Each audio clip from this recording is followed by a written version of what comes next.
try this again. How about we find zeros? What are zeros? Anybody remember? The graph crosses the x-axis. Oh, look, it's written up there. Very good. All right, so zeros are where your graph crosses the x-axis. So we have to do it algebraically, and then we're going to look at the graph.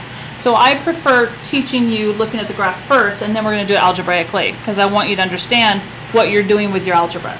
So we're going to go ahead and plot under y equals, we'll do it over here, under y equals this equation. So x cubed minus x squared minus 2x. Now, I want you to think of what the graph is going to look like before we hit the graph button. What's the highest degree? Cubed.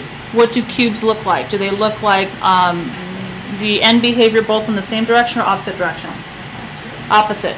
So is the right side going to be rising or falling? Rising. And so then it's going to fall to the left, right? So check your window. My window is in need of adjusting. And then hit graph. Does that look like we would have expected it to look?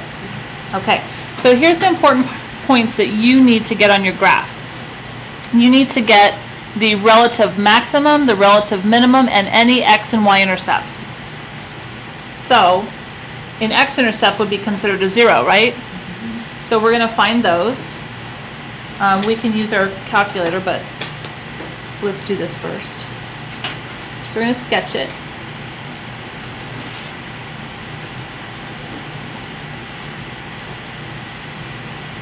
So how am I going to find my zeros on my calculator?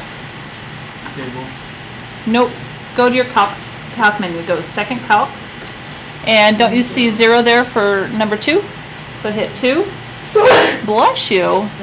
And I know that it crosses, you know, I might actually have to, it looks like it crosses in 3 places.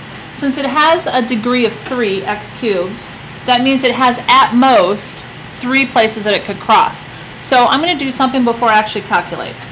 I'm going to cancel out of that, and I'm going to actually zoom in. Why would I want to zoom in? Yeah, I want to be able to see exactly where it's crossing, because when I calculate the 0, I have to have my cursor in the right spot. So now when I go to calc 0, 2, now I can put, oh, okay, I'm going to put my cursor down here. I have to have it below the line. So that's my first one, below the line. That's my left bound, and I have to have it above the line for this one, will be my right bound. It has to have a change in sign for the calculator to understand where the 0 is. And then hit guess. And you want to make sure that y says 0. Otherwise you did something wrong. Sometimes it'll have scientific notation here. It'll be really, really, really close to 0. Do it over again and see if maybe you didn't make an error. If it does it again, then just go ahead and accept it. Sometimes it won't actually say 0 there. It depends on the graph. But what does x say? -1. So my zeros, I'm going to list them out up here. One of them is -1, 0. I'm going to do it again. It looks like another one 0, 0, but we'll just double check. So second calc. So move your cursor, this time above the line for your left bound, below the line for your right bound, and then hit guess. It is indeed 0, 0. And then we know we have one more. So for the third one, below the line, make sure you get it close, and then above the line, and then guess. And this time I have 2, 0. And then I have to do my relative max. This is my relative max, and this is my relative min. Yes. You could do that as well. Yeah. Well, no, because I don't necessarily know. Remember your table, you input for the x, and you get your y. If you happen to input the correct number, and these happen to be integers, then you're going to be okay. But what if they're fractions? That's where your 0 feature on your calculator is really handy. Your y-intercept, that's easy to find on your table, because then you can just plug in 0 for x and then you'll come out with your y. What happens is with the big list for 10? Yeah, but it's not going to tell you 1.234. Do you see what I'm saying? Well, yeah, we're gonna- So if it's not an integer, then you're not going to find it. Does that make sense? Yeah. So yes, you could do it that way as long as you have an integer. All right, so then do you remember how to find your relative max and relative min? Where on your calculator? Second calc. So then I'm going to have my max. So I have to make sure I'm over here for my max. So second calc, max is 4. Move your calc to the left, or your cursor to the left.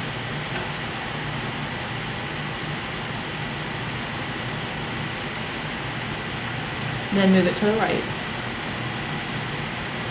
And hit guess. And then I want you to write it out to 2 decimal places. So I have negative 0.55, so it's about negative a half, and 0.63. So it's negative 1/2, positive 1/2, give or take. And then find your minimum.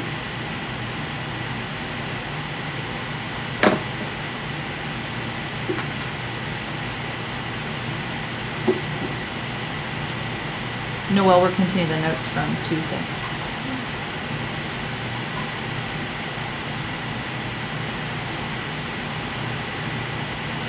So that one gives us 1.22 and negative 2.11. Those are the only points I expect you to graph. So here we go.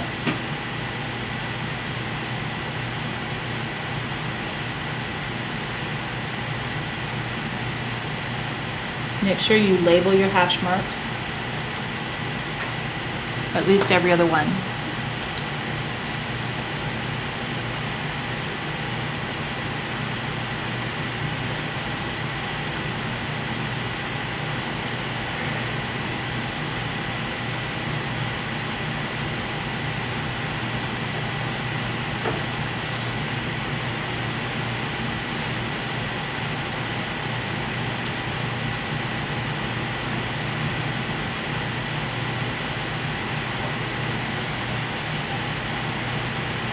If I ask you for x and y intercepts, your zeros are your x intercepts. In this case, it only crosses the y-axis in one place, and where is that? At 0, 0.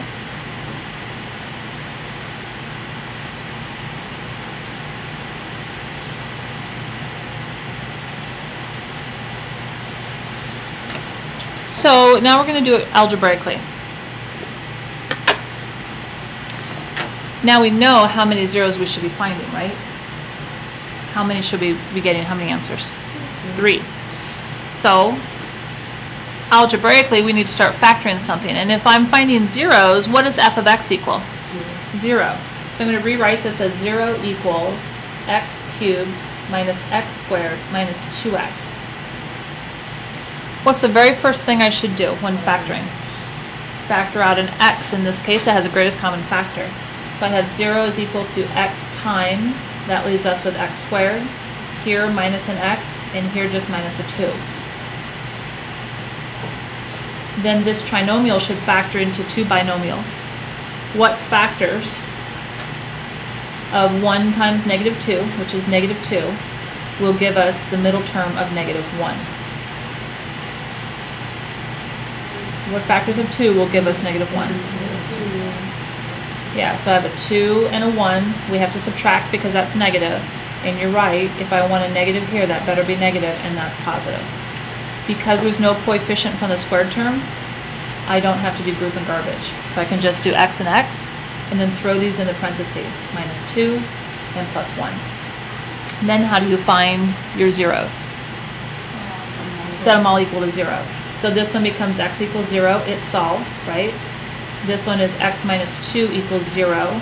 And then if you solve for x, you get x is equal to 2.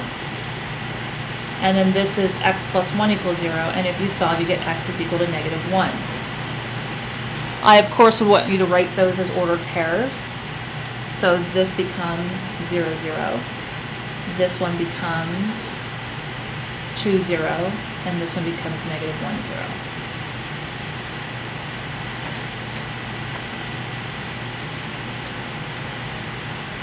And you will have to do both algebraic, and then you can check it on your calculator for your test. So questions on how to find a 0. You'll have one on each. One where you have to do it algebraically, one where you have to do it showing, you know, you can plug it into your calculator and show it that way. All right, so then example 5. Now you're given the zeros. And you have to come up with a polynomial. That one's a little fuzzy, isn't it? So we're going to work backwards. I can't get it any better than that. Let's try one more. Ah, there we go. All right, so here's example 5. So you're going to work backwards.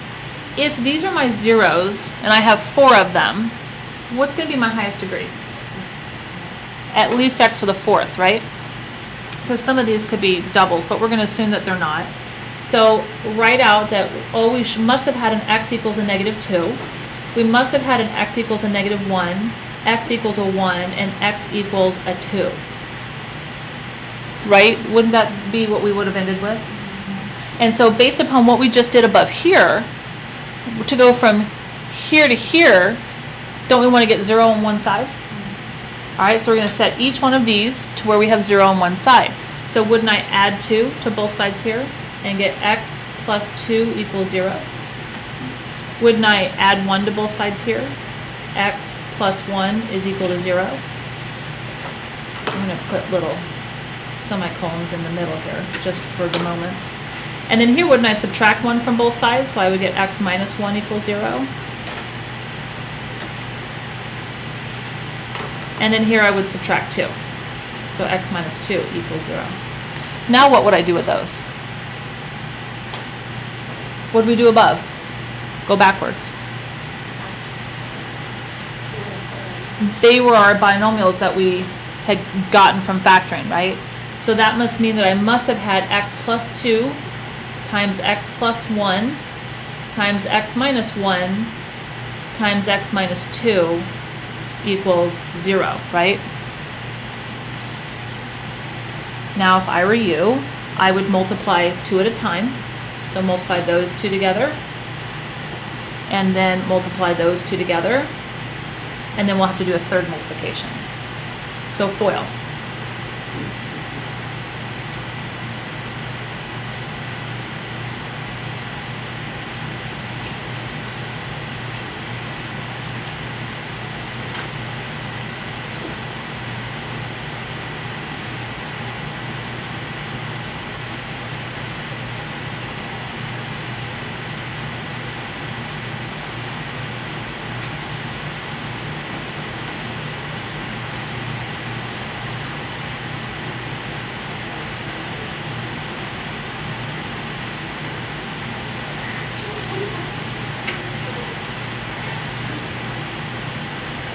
Oh, you know what we could have done that would have been easier? What was I thinking? Yeah. Why don't we do that? I mean, you could still do it this way. Get out that old dusty. I'm going to dust it off, correction tape. See if it'll actually let me correct it. Why would it be dusty? You used it last week. Oh, be quiet. Good, it doesn't like me. It rolls up. When you go over. No, it doesn't. Okay. So, we're going to change that plan. All right, so I'm actually going to multiply these 2 together. We could still do it that way, but it's a lot more work. Can't I multiply these 2 together? Aren't they the difference of 2 squares? What does that give you? Minus 4, right? And then I'm going to multiply these 2 together right here, because they're the difference of 2 squares, and what will that give me? X squared minus 1. Isn't that much nicer to have to multiply than what we were going to multiply? So now FOIL. So then we get x squared times x squared is x to the 4th. X squared times negative 1 is a negative x squared. Negative 4 times x squared is a negative 4x squared. Doesn't that give me a negative 5x squared? And then negative 4 times negative 1 is positive 4. And instead of equals 0, I'm going to change that to f of x. Why?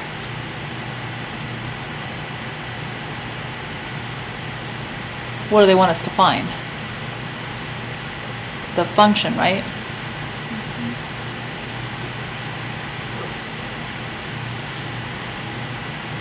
Now, if we were to graph this, so I'm just gonna have you graph it on your calculator.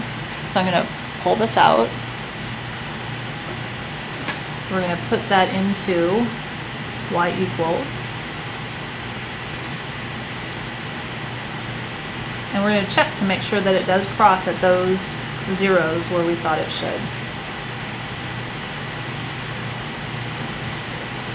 I'm gonna fix my window.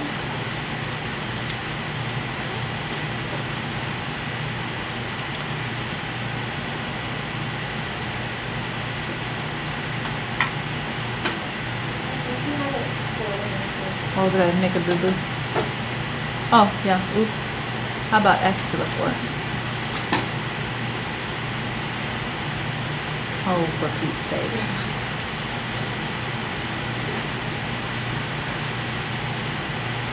Let's try that. Aha, doesn't that look like a lovely W? Now, why was it that I was just about to say I must have made a boo-boo? Because on my graph before, how many times did it cross? Only twice. So either I would have had to zoom out, but we knew exactly where it should cross at negative 2, negative 1, 1, and 2. So something would be telling me something's up. And is it crossing there? Negative 2, negative 1, 1, and 2? Perfect. So we probably are correct.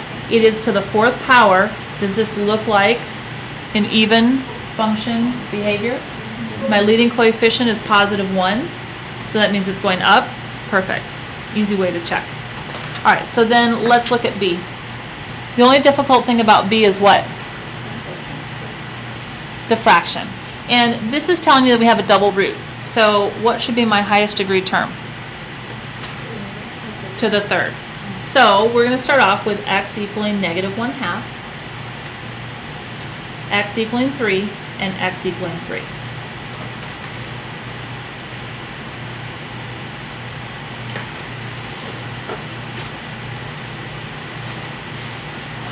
Well, I want to get rid of this fraction. What should I do to both sides to get rid of this fraction here? Multiply both sides by 2. If I multiply this side by 2, I get 2x. If I multiply this side by 2, the 2's cancel and I'm left with negative 1. So now how do I get that one side to equal 0? What do I do to both sides to get 0 on one side? Yeah, add 1. So you get 2x plus 1 equals 0. Now tell me what the other two are. X minus 3 equals 0, and x minus 3 equals 0. So you finish this off on your own.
Do you agree or disagree with me?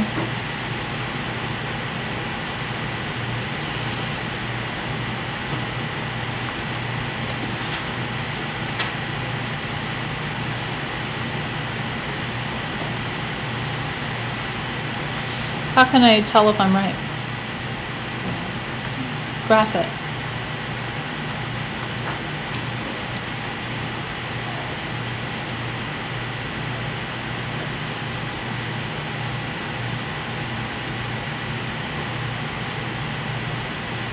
So I'm going to pull out, I put that into my y equals, and then when I graph it, I want you to remember what a double root looks like. A double root means that it's sitting on the x-axis. And where is this graph sitting on the x-axis? At 3. So that means a double root. That's why we have 3 twice. And then there's the -1 half. The highest degree term is x cubed. Does this look like the behavior of a cube?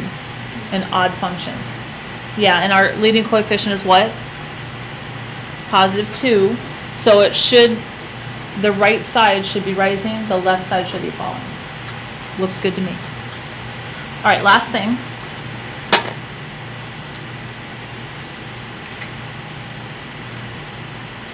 We're going to use something called the intermediate value theorem to help us find the real zeros. So write the following instructions down so that you have them for your notes when you go to do the homework. So very first step, you're going to graph using the y equals feature on your calculator.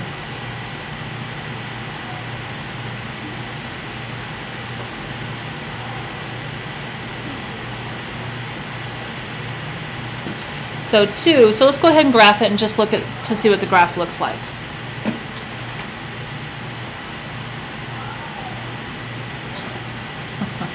Somebody just got it.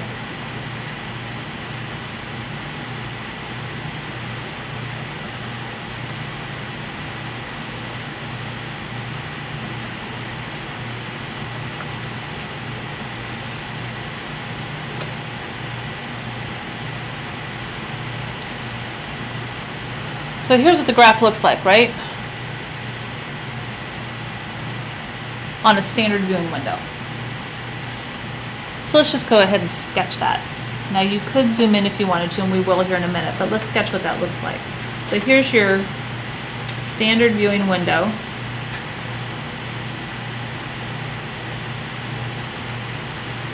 And you could put 10, 10, -10, -10 here, so that somebody looking at it knows it's your standard viewing window.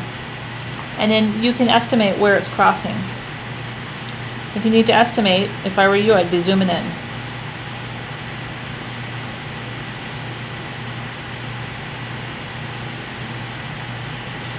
So when I zoomed in, this is 0 and this is -1.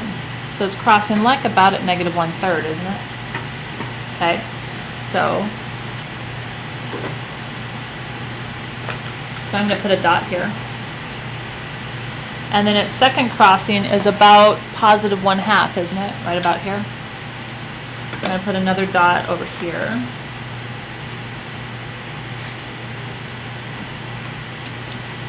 And then this one's crossing. See if I can get my cursor to move over.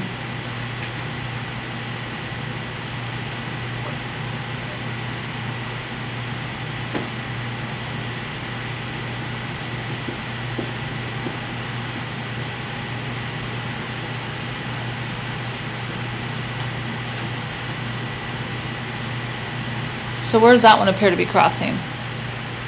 Between what two numbers? 2 and 3.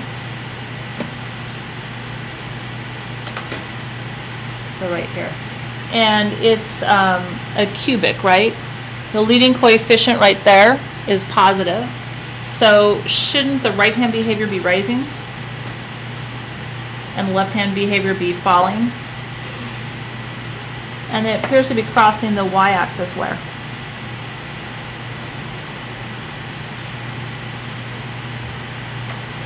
About at 5, right? So probably right about there. Oops, I missed it just a smidge. Only, this really goes all the way down here, doesn't it? nasty correction tape.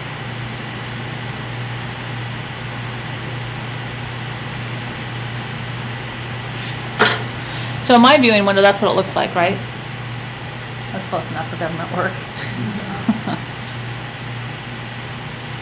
And then, I don't know, perhaps we want to go all the way down here. All right, so step 3. I'm going to go ahead and put step 3 right here. You can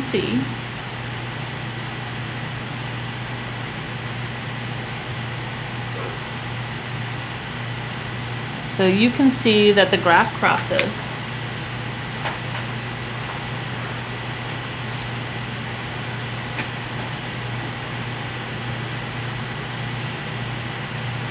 The x-axis between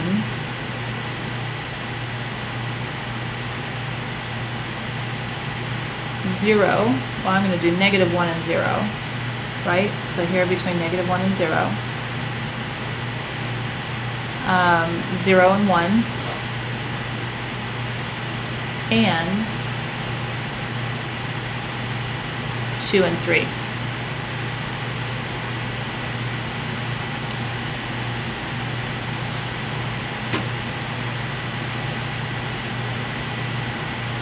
And so all you have to do for this one is find the intervals. So you don't have to tell the exact number, you just have to tell the exact intervals. So for step 4, so the real zeros, and they mean real numbers, real zeros, exist in the following intervals.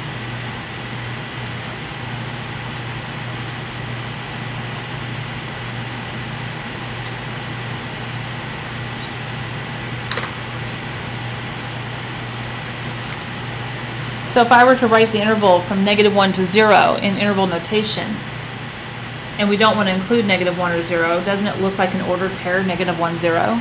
It's really in interval notation though. So what's your interval for 0 and 1? Yeah, 0, 1. And your interval for 2 and 3?